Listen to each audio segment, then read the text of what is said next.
On October 24, 1961, a quiet suburban neighborhood in Lincoln, Massachusetts, became the setting for one of the strangest mysteries in American history. 31-year-old housewife Joan Risch vanished from her home in broad daylight, leaving behind a trail of puzzling clues that still baffle investigators more than 60 years later. That morning, Joan's husband had left for a business trip, and Joan spent the day caring for their 2 young children. Neighbors saw her gardening and running errands, nothing out of the ordinary. But by the afternoon, something went terribly wrong. When a neighbor came by to drop off Joan's daughter, she found the little girl crying alone inside the house. Joan was gone. The kitchen told a disturbing story.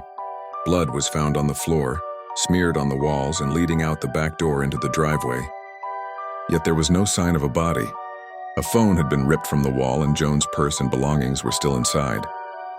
Strangely, neighbors reported seeing a woman who matched Joan's description walking along the road, appearing disoriented and holding something in her arms.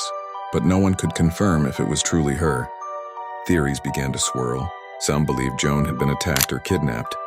Others thought she might have staged her own disappearance. Investigators discovered that Joan had checked out multiple books from the library in the weeks before she vanished. Books about missing persons and unsolved crimes.